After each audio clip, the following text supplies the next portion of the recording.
Le patron du PS est en direct avec nous, Jean-Christophe Cambadélis. Bonjour. Est-ce que Nicolas Sarkozy pouvait ne pas être au courant? Je n'en C'est sais la thèse rien. d'Hortefeux. J'en sais rien. Ce n'est pas au Parti socialiste de dire qui était au courant ou pas au courant à l'intérieur de l'UMP. C'est à eux de s'expliquer et de voir comment les uns étaient au courant, les autres n'étaient pas au courant. Je ne peux pas vous Il y a dire. une ligne de défense qui est celle-là. Il n'était pas au courant, il ne pouvait pas être au courant parce qu'il allait de meeting en meeting, mais les questions de facturation ne le concernaient pas. À l'évidence, oui, mais quand on fait un meeting, on sait que ça a un coût. Oui, je suppose, mais je ne sais pas comment était organisé l'UMP. Tout ça me paraît un peu flou. Et donc, bon, ce n'est pas au Parti socialiste de commenter Je trouve les étonnamment affaires. prudent ce matin. Parce Non, que François Hollande a parlé de la faute de l'UMP, vous faites une sorte de marche arrière, je ne sais pas. Mais le président de la République est dans son rôle, il dit que l'ensemble des partis politiques doivent être transparents. Mais moi, en tant que patron, comme vous avez dit, du Parti socialiste, je ne vais pas m'ériger en procureur ou en enquêteur à l'intérieur de l'UMP. C'est à eux de faire la clarté ou de répondre aux problèmes. Ils Alors, le je vais font vous assez, poser je la crois. question politique d'une manière un peu plus abrupte. Est-ce que vous considérez que l'ancien président est disqualifié par cette affaire ou pas? Je parle d'un point de vue politique. D'un point de vue politique, il est considérablement entamé, c'est évident. Expliquez-vous. Parce que il n'y a pas que cette affaire. Il y a maintenant à peu près une dizaine d'affaires qui tournent autour de lui. Ça commence à faire beaucoup. Et je pense que les hommes de l'UMP qui se sont réunis pensaient à ça. C'est-à-dire qu'ils pensaient à une équation politique qui soit celle, qui ne soit pas celle de Nicolas Sarkozy. Je pense que derrière tout cela, il y a sûrement des faits, mais il y a aussi des règlements de compte. Mais si je vous pose cette question, c'est qu'on a l'impression qu'un des grands arguments de la gauche, c'est justement d'empêtrer Nicolas Sarkozy dans les affaires multiples et variées. Vous savez qu'on a reproché au président de la République de recevoir 2 journalistes d'investigation. Je parle de François Hollande, qui justement avait un peu accablé, et qui écrivrait un livre sur François Hollande et qui avait un peu accablé Nicolas Sarkozy ces derniers temps. Donc est-ce que vous jouez cette partition-là? C'est-à-dire les juges vont le disqualifier Écoutez, ce n'est dans pas... une hypocrisie absolue. Parce que c'est ce qu'on vous reproche aussi. Je parle pas de vous, hein. Moi, je ne suis pas acteur dans cela. Mais honnêtement, il n'y a pas besoin que le Parti socialiste dise ou fasse des choses. Je pense que la plupart des affaires proviennent de l'intérieur même de l'UMP. Ce sont des règlements de compte. Ce n'est pas le Parti socialiste qui a révélé dans le journal Le Point les éléments de la trésorerie de l'UMP. Ce n'est pas le Parti socialiste qui a révélé que le président de la République, l'ex-président de la République, était sur écoute par un de ses anciens conseillers, et ainsi de suite. Ces règlements de compte à l'intérieur de l'UMP... Oui, mais la ça se question que je vous suffit à son posais, salaire. Jean-Christophe Cambadélis, elle est politique. J'ai amené les journaux, ils sont là comme tous les matins. Il y a cette idée quand même que le Parti socialiste et le président de la République se frottent les mains de ces affaires et essayent que les juges... Écoutez, je vais vous répondre là-dessus. Non, mais il faut être franc. Essayent que les juges, finalement, prennent de telles positions que Nicolas Sarkozy soit hors jeu pour 2017. Je vais vous dire ce que je pense. Ce serait votre arrière-pensée. Non, je vais vous dire ce que je pense. Je pense que dans le moment de trouble, voire de décomposition de la vie politique française, ce n'est pas une bonne chose que un parti républicain soit attaqué, non pas sur le fond politique, mais sur la question des affaires. Parce que, comme l'a dit le président de la République, quand une formation d'extrême droite est à 25% dans un suffrage et arrive en tête, il vaut mieux que les partis républicains se portent bien. Est-ce que vous considérez que le lien est définitivement rompu entre le président et le peuple français? Parce qu'au fond, la cinquième, c'est ça. Le président, le peuple. 14%, c'est plus un lien. C'est une cordelette. C'est un fil. Non, n'exagérez pas, parce que... Enfin, les chiffres sont là. Mais non, mais parce qu'il faut aller au-delà du constat. Qu'est-ce que l'on propose aujourd'hui? Que le président de la République démissionne? On veut Marine Le Pen au pouvoir? C'est ça qu'on veut? C'est vraiment ça? Aujourd'hui, la démission, c'est Hervé Morin, il est centriste. D'accord, mais la situation actuelle, c'est quoi? On respecte pas les institutions? Et aujourd'hui, on arrive à une situation où, dans l'état actuel de l'UMP, je ne parle même pas du Parti socialiste. Qu'est-ce que l'on veut? Franchement, je dis là que c'est, je ne dirais pas scandaleux, c'est irresponsable. La presse est irresponsable, c'est son droit, c'est normal.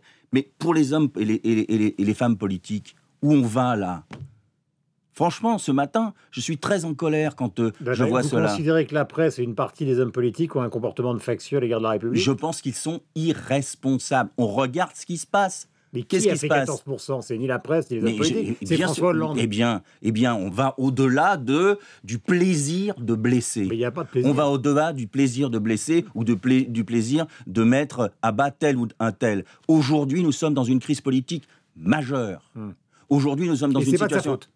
Mais c'est la faute de beaucoup de gens, parce qu'aujourd'hui, on ne serait pas dans cette crise politique si nous n'avions pas eu les dettes que nous avions à remonter. Nous ne serions pas dans cette situation si les réformes qu'on nous demande, qui sont des réformes structurelles, avaient été faites auparavant.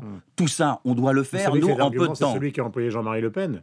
Il a dit finalement, moi François Hollande, je suis un de ses adversaires politiques, mais il n'est là que depuis 2 ans, et les autres sont là depuis 17 Eh bien, ans. c'est pas parce que Jean-Marie Le Pen le dit que c'est obligatoirement faux. C'est un constat. Tout le monde pourrait le faire. Si Jean-Marie Le Pen le fait, tout le monde pourrait le faire. Mais avouez que c'est quand même particulier, que vous repreniez les arguments qui sont les Non, siens. écoutez, c'est pas les Vous arguments. n'êtes pas du- soupçonnable d'être proche du du Front Front National. C'est Mais moi vous êtes qui en le train de nous dire, vous êtes des irresponsables, la presse, vous êtes tous des factieux Mais j'ai qui pas voulaient dit que vous déstabiliser étiez. la République. J'ai pas Et dit vous que c'est- prenez j'ai pas dit les que vous arguments étiez. de Jean-Marie Le Pen. Je n'ai pas dit que vous étiez des Curieux. factieux. Je n'ai pas dit que vous étiez des factieux. Des irresponsables. J'ai dit que la presse et une partie de ce que l'on appelle, à mon avis à tort, la classe politique, se considère comme irresponsable. C'est-à-dire qu'on peut proférer des diagnostics sans réfléchir aux conséquences. Moi, je vous dis, nous avons des institutions.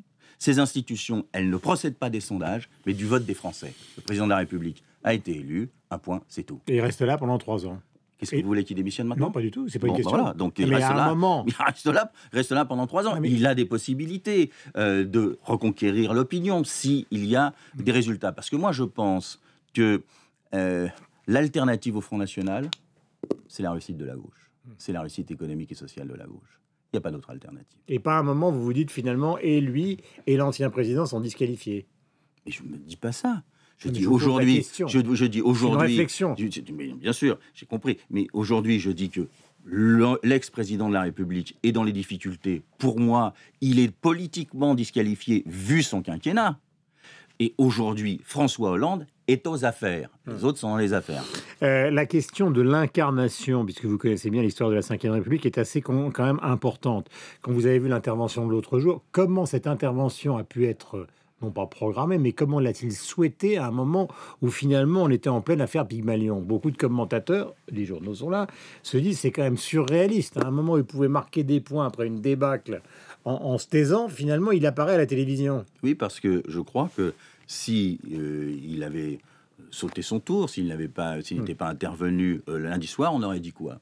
On aurait dit On franchement... aurait dit que c'était Emmanuel Valls, le président de la République. On aurait dit que c'était un politicien qui cherchait à utiliser les affaires de Pygmalion. Et vous m'auriez interrogé ce matin en disant, vous trouvez pas ça un peu bizarre que le président de la République, qui reçoit 2 journalistes qui font une enquête sur les affaires de l'UMP, n'ait pas décidé d'intervenir pour laisser toute la lumière sur les affaires de l'UMP. Vous voyez bien que tous les arguments sont réversibles. Donc c'est pas ça. Il y avait un événement qui n'était pas secondaire dans la vie politique française. Il s'est exprimé. Et après, il y a... Mais pourquoi la presse, celle qui est irresponsable, dont on parle, et je dis ça avec un peu d'ironie évidemment, puisque nous bavardons tous les deux, mais les questions sont quand même importantes, pourquoi la presse écrit que finalement, le déterminant de François Hollande, c'est moins les européennes et la débâcle que finalement la position de Manuel Valls, qui est arrivé à 20h, Martial, 2 drapeaux, et donc l'autre, si je parle du président, s'est senti obligé...